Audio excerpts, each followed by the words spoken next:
রণে বনে জলে জঙ্গলে যখনই বিপদে পড়বে আমাকে স্মরণ করবে, আমি তোমাদের রক্ষা করব। জয় বাবা লোকনাথ। বাবা লোকনাথের এই কথাটাই কিন্তু ছোটোর থেকে মেনে এসেছি।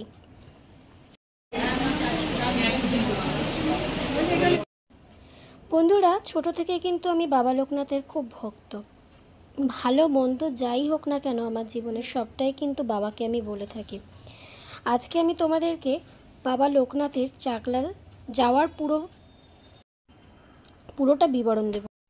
চাকলা কিভাবে যাবে, মন্দিরে কখন পুজো হয়, কখন অঞ্জলি হয়, প্রসাদের ব্যবস্থা, রাজভোগের ব্যবস্থা কি কি আছে, সম্পূর্ণটাই কিন্তু আমি আমার ভিডিওতে আমি বলবো।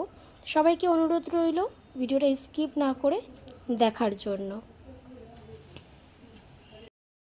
So hello everyone, welcome back to my channel. কেমন আছো তোমরা সবাই? আশা করছি সবাই খুব ভালো আছো। তো দেখো বন্ধুরা, আমরা কিন্তু হাবড়া স্টেশন থেকে নেমেই ডান দিকে তোমরা এগিয়ে গিয়ে দেখবে অটো স্ট্যান্ড আছে। ওখানে চাকলায় যাওয়ার জন্য কিন্তু টোটো পাবে না, অটো বা ট্রেকার কিন্তু তোমরা পেয়ে যাবে। তো মাথা পিছু কিন্তু 35 টাকা করে কিন্তু ভাড়া নেয়। আর এটা হচ্ছে চাকলা যাওয়ারই পথের রাস্তা। আর রাস্তাটাও তোমাদেরকে আমি আজকে দেখাবো, কারণ রাস্তাঘাট কেমন কি সবটাই তোমাদেরকে কিন্তু আমি জানাবো ভিডিওর মাধ্যমে। তো দেখো, এখানে কিন্তু যাওয়ার পথে রাস্তাঘাটগুলো কিন্তু মোটামুটি ভালোই পাবে, খুব একটা খারাপ না। কিছুটা মাঝের রাস্তা আছে, কিছুটা খারাপ, তবে বাকিটা কিন্তু সবটাই ভালো। যাওয়ার পথে কিন্তু কোনো রকম কোনো অসুবিধাই কিন্তু হয় না। একদম পুরো গ্রাম্য পরিবেশ, মনোরম পরিবেশ, ভীষণ সুন্দর। চারিদিকটা কিন্তু পুরো সবুজে সবুজ ঘেরা, দেখেই তোমরা বুঝতে পারছো পুরো একদম গ্রাম্য কিন্তু একটা পরিবেশ। আর এখানে যাওয়ারও যেতেও কিন্তু কোনো অসুবিধা নেই। তো দেখো, রাস্তাঘাটটা তোমরা দেখলেই তোমরা কিন্তু বুঝতে পারবে। তোমরা চাইলে এখানে গাড়ি রিজার্ভ করেও যেতে পারো, 4 চাকা যেরকম যেতে পারো। এছাড়া তো অটো টেকার তো এখানে অ্যাভেলেবেল আছে, যেটা তোমাদেরকে বললাম। আমরা যেদিন যাচ্ছিলাম সেদিনকে কিন্তু একটু বৃষ্টি হচ্ছিল বলে ওয়েদারটা আরও বেশি যেন ভালো লাগছিল। আর যেহেতু বৃষ্টি হয়েছে কয়দিন ধরে, তো দেখো এখন পুরো জল একদম পুরো জমেছিল, দেখতে কিন্তু বেশ সুন্দর লাগছিল। আর এখানে কিন্তু যেতে যেতে কিন্তু রাস্তাঘাট এত সুন্দর, দেখতে কিন্তু খুব ভালো লাগে। পথঘাট দেখতে দেখতে কিন্তু আমরা চলে আসলাম চাকলাতে বাবার মন্দিরে। তো এখানে কিন্তু আসার পথে কিন্তু প্রচুর দোকান পাবে, যা কিন্তু বৃষ্টির জন্য এখানে কি বলবো, প্রায় বন্যা মতোই হয়ে গেছে বলতে গেলে। দোকানপাট অনেকটাই বন্ধ রয়েছে। আর এখানে কিন্তু অটো স্ট্যান্ড আছে, যেখানে কিনা অটোটা দাঁড় করিয়ে তারপরে আমরা যাব মন্দিরের ভেতরে। তো চলে আসলাম মন্দিরে। আর এটা হচ্ছে মন্দিরের আসল বাইরের গেট, বড় গেট। তো এইবার দেখো, মন্দিরের মধ্যে কিন্তু আমরা প্রবেশ করছি। আর এখন মন্দির কিছুদিন আগে যখন এসেছিলাম, কিছুদিন আগে বলতে তাও 1 বছর তো হতে গেল, মেয়ের মুখে এটাও কিন্তু আমি এখান থেকে কুড়িয়েছিলাম। এটা হচ্ছে তোমার বিক্রিয় বিভাগ। এখানে কিন্তু কেনাকাটা সেল হয় আর কি, জিনিস বিক্রি হয়। তো এবার দেখলাম আরও অনেকটা চেঞ্জ হয়েছে। এটা হচ্ছে দান বিভাগ, ডোনেট কাউন্টার। তোমাদের যদি কারোর ডোনেট করার কিছু থাকে তো তার জন্য ওখানে প্রথমের দিকে কিন্তু এটা পেয়ে যাবে। এখানে কিন্তু হেলমেট, জুতো রাখার কিন্তু একটা জায়গা আছে। এবার প্রবেশ করব মন্দিরের ভেতরে। দেখো, লোকনাথ বাবার জন্মস্থান মহাতীর্থ চাকলা। বাইরে কিন্তু দেখো, আমরা জুতো রেখেই কিন্তু ঢুকতে হবে। ওখানে জুতো রাখারও কিন্তু ব্যবস্থা আছে। জুতো রাখার সময় ওরা কোনো টাকা নেয় না। জুতোটা তোমরা যখন মন্দির থেকে বেরোনোর পথে যখন জুতোটা নেবে, তখন ওরা টাকাটা কিন্তু নেয়, 5 টাকা নেয়। তো এবার দেখো, মন্দিরের ভেতরে কিন্তু প্রবেশ করলাম। আর বৃষ্টির জন্যে যেটা বললাম আর কি, লোকজন খুবই কম ছিল। আর আরও বাইরে মাঠের ওই সাইডটা যেতে পারছিলাম না, যেহেতু বৃষ্টি হচ্ছে, পুরো কাদা ভেজা ছিল, তার জন্য আর যেতে পারিনি ওই সাইডটা। তো মন্দিরটা কিন্তু ভীষণ সুন্দর। তোমরা তো যারা এসেছো তারা তো জানোই, আর যারা এখনও আসোনি বাবার ধামে তারা দেখলেই তোমরা বুঝতে পারবে। এটা হচ্ছে নাট মন্দির বলা হয়। পুজো দিয়ে তারপরে এখানে কিন্তু সবাই বিশ্রাম নেয়। এখানে দোতলাও আছে। তো এখানে ওপরেও কিন্তু যাওয়ার পুরো ব্যবস্থা আছে, কোনো অসুবিধাই নেই। মন্দিরে তো আমরা প্রবেশ করে গেছি, এবার বাইরেটা এই যে ভেতরটা মন্দির, ভেতরে বসেও কিন্তু পুজো দেওয়ার সুবন্দোবস্ত রয়েছে। তারপরে বাইরেও কিন্তু হয়, ভেতরে বসে যদি তোমরা স্পেশালভাবে পুজো দিতে চাও তাহলে কিন্তু মাথা পিছু 100 টাকা করে নেওয়া হয়। বাইরেতে কোনো টাকা পয়সা কিছু দেওয়া হয় না, যেহেতু ওটা স্পেশালভাবে, তো অবশ্যই ভেতরে মন্ত্রপাঠ করে অনেকেই দেয়। তো স্পেশালভাবে যারা পুজো দিতে চায় তারা অবশ্যই 100 টাকা করে নেওয়া হয়। তো এবার দেখুন আমি আর কি সরি, এবার তোমাদেরকে আমি মন্দিরটা আর কি ভালোভাবে একটু ঘুরিয়ে আমি দেখাবো। তো এই যে দেখো একটা ছোট্ট একটা মিনি এখানে বসে আছে। এখানে দেখো ভিডিও করা অতটা অ্যালাউ নেই, তবুও লুকিয়ে যতটুকু পেরেছি ভেতরে।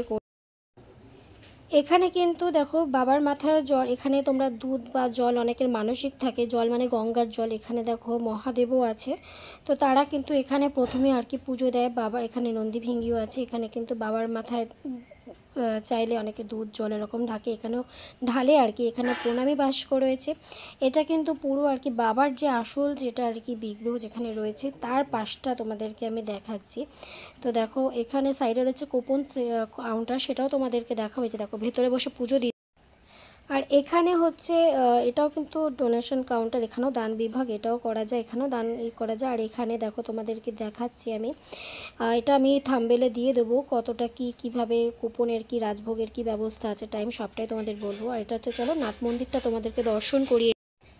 এখানে সাইডে পুরো লেখাই আছে তোমাদের খিচুড়ি ভোগ মহাপ্রসাদ, তারপরে অন্নভোগ যা যা আছে সেখানে কত কি লাগবে সেটা এখানে থাকে। ভেতরে যে স্পেশাল যে পুজোটা হয় 100 টাকা করে, সেটা কিন্তু ওখান থেকে কিন্তু কুপনটা নেওয়া হয়। আর এখানে দেখো নাট মন্দিরে এখানে মানে কিছু আর কি মুনি ঋষি যারা আছেন তাদেরও মন্দির করা আছে, এখানেও কিন্তু পুজো হয়। এখানে দেখো শিব ঠাকুরের যে মূর্তিগুলো এত সুন্দর করে, এত মানে কীভাবে বলবো, নিপুণভাবে কারুকার্য, তোমরা দেখলে তোমরা অবাক হয়ে যাবে। আর বাবার এই ধামে বারবার আসতে মন চায়, এত সুন্দর নির্জন পরিবেশ, সত্যি মানে বারবার মন আসতে চায়। সেটা মন খারাপের সময় বলো, মন ভালোর সময় বলো, বারবার আসলেও যেন মন ভরে না। এখানে কিন্তু বাচ্চাদের অন্নপ্রাশন, মুখ এঁঠো যেটা বলে, সেটারও কিন্তু ব্যবস্থা আছে। তোমরা চাইলে আমার যারা পুরনো বন্ধু তারা তো জানোই, যারা নতুন বন্ধু তারা কিন্তু আমার চ্যানেলে গিয়ে কিন্তু ভিজিট করে দেখে নিতে পারো। কারণ আমার মানে বেবির নিজের, আমার মেয়ের কিন্তু আমি এখানেই কিন্তু মুখ এঁঠো করিয়েছিলাম। তো দেখো পুরো মন্দিরটা কিন্তু বেশ সুন্দর করে পাথর দিয়ে কিন্তু পুরো করা, আর পুরো মন্দিরটা খুব সুন্দরভাবে সুসজ্জিত করা। এখানে কিন্তু ফ্যান বলো সে ব্যবস্থাও আছে, সিসি ক্যামেরারও কিন্তু ব্যবস্থা আছে।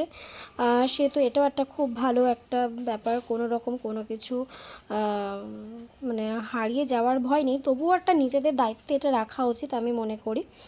তো পুজো দেওয়ার পরে এখানে কিন্তু সবাই বিশ্রাম নেয়, ভীষণ ঠান্ডা সুন্দর একটা জায়গা। তোমাদেরকে তো নাট মন্দিরটা দেখানো হয়ে গেলো, এবার আমি দেখিয়ে দিচ্ছি। দেখো বাবার মূর্তির সামনে আবার চলে আসলাম। এখান থেকে বাইরে যেহেতু বৃষ্টি হচ্ছিলো প্রচণ্ড, তাই আর যেতে পারলাম না। এটা কিন্তু যজ্ঞর একটা জায়গা, এখানে কিন্তু সবসময় হয় না, বাবার পুজোর দিন বা হয়তো কারোর কোনো মানসিক বা কিছু থাকলে তখন হয়তো হয়। এই জায়গাটা কিন্তু স্পেশালি কিন্তু যজ্ঞ ঠোজ্ঞ কিন্তু। আর পেছনে আর একটা যে মন্দির মতো আছে, ওখানে কিন্তু বাবাকে পুজো দেওয়ার পরে ধূপকাঠি প্রদীপ মোমবাতি ওখানে গিয়ে দেখানো হয়। তো দেখো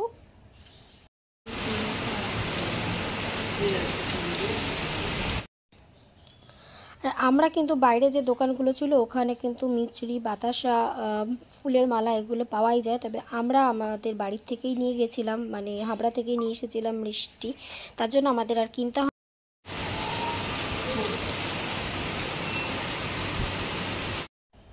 তোমরা যদি চাও তাহলে কিন্তু বাড়ির থেকেও কিন্তু মিষ্টি নিয়ে আসতে পারো, সেভাবে কিন্তু পুজো দেওয়া যায়, মিষ্টি মালা নিয়ে আসতেই পারো। তো দেখো এখানে কিন্তু আমরা কুপন কেটে নিয়েছি। আর যেহেতু আমরা মানে খিচুড়ি ভোগ খাবো ঠিক করেছিলাম, তাই দুটো 35 টাকা নিয়েছিল যে বসে খাবার জন্য, পার্সেল এক একটা 40 টাকা করে। মোট আমাদের আর কি 4টে নেওয়া হয়েছিল, মোট আমাদের পড়েছিল 150 টাকা। আর বললাম না বৃষ্টি যেহেতু ছিল সেদিন মন্দিরটা আর কি বেশ ভালোই ফাঁকা ছিল, খুব একটা লোকজন তেমন তো দেখিনি। আর আশেপাশে বললামই তো, যেহেতু মানে ঝড় বৃষ্টির জন্য অতটা আসতেও হয়তো পারেনি অনেকেই। খুব সুন্দরভাবে আর কি ভালোভাবে আর কি পুজো দিয়েছিলাম। একদম মানে কি বলতো, অন্যদিন হয়তো অতিরিক্ত ভিড় থাকে, এত ভিড় থাকে পুজো মানে দেওয়া হয়ে ওঠে না, খুব মানে মুশকিল হয়ে যায়। তো এবার বাবার পুজো আরম্ভ হবে, তাই বাবার যে অন্ন দেওয়া হয় সেই অন্নই এখন নিয়ে আসা। তো এখন দেখো বাবার আরতি করছে ঠাকুর মশাই।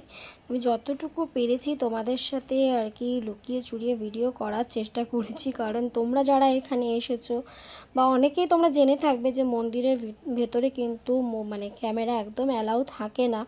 তো আমি সম্পূর্ণটা কিন্তু তোমাদের জন্যই, আমার বন্ধুদেরকে দেখাবো বলেই আমি কিন্তু শেয়ার করেছি।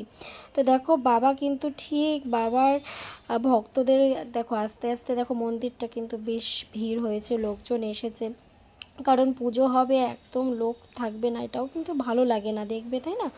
তো বাবা কিন্তু বাবার ভক্তদের ঠিক নিয়ে এসেছে।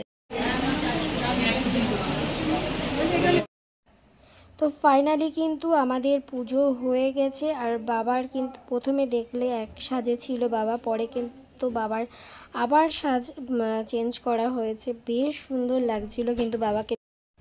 আচ্ছা তোমাদেরকে তো আসল কথাই বলা হলো না, আরতি শুরু হয় কিন্তু পুরো একদম 12:30 থেকে একদম কিন্তু আরতি হয়, যারা আর কি অঞ্জলি দেয়। তো তারপরে দেখো পুরো 1:30টার সময় কিন্তু ভোগ শুরু হয়, ঠিক আছে? 1:30টা থেকে কিন্তু ভোগ প্রসাদ খাওয়া শুরু হয়, আর খিচুড়ি খাওয়ার লাইনটা কিন্তু পেছনেই থাকে। তো মন্দিরের একদম সাইড থেকে যদি তোমরা চলে যাবে, তো এখানে দেখো খিচুড়ি ভোগের ঘর এখানে লেখাই আছে, এখানে খিচুড়ি ভোগ খাওয়ানো। ভিজতে ভিজতে আজকে পুরো ব্লগিং করছে। এই ঘরে বসে কিন্তু বাবার ভোগ খাওয়ানো হয়, আর এটা কিন্তু পুরো এসি করা কিন্তু আছে, ফ্যানেরও ব্যবস্থা আছে।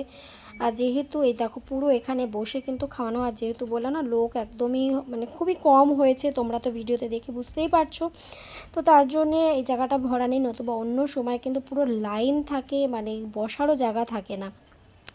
তো আমরা তাই একটা লাইন ধরেই বসে নেব, কারণ যে কয়জনে আমরা ছিলাম মন্দিরে, বাবার মন্দিরে পুজো দেওয়ার জন্য এক লাইনেই আমরা খেতে বসে গেছি।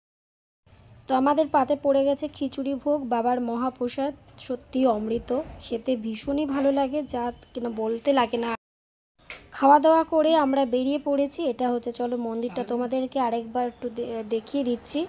এই হচ্ছে পুরো মন্দিরটা, বাইরে থেকেও দেখো এখানে নন্দী ভিঙ্গিকে বেশ সুন্দর করে সাজানো রয়েছে, এগুলো কিন্তু সমস্ত কিছু কি বলবো স্ট্যাচু মতো, এগুলো কিন্তু করা একদম মানে কি নিপুণভাবে কারুকার্য করা। এটা হচ্ছে বাবার আসল, এটা হচ্ছে নাট মন্দির, তোমাদেরকে তো দেখালাম। এই যে হচ্ছে দোতলা, যার এদিকে একটা সিঁড়ি রয়েছে, বাদিক ডানদিক দুদিকেই আছে। তো কেমন লাগলো আজকে ভিডিওটা অবশ্যই কিন্তু তোমরা কমেন্ট করে জানাতে ভুলো না।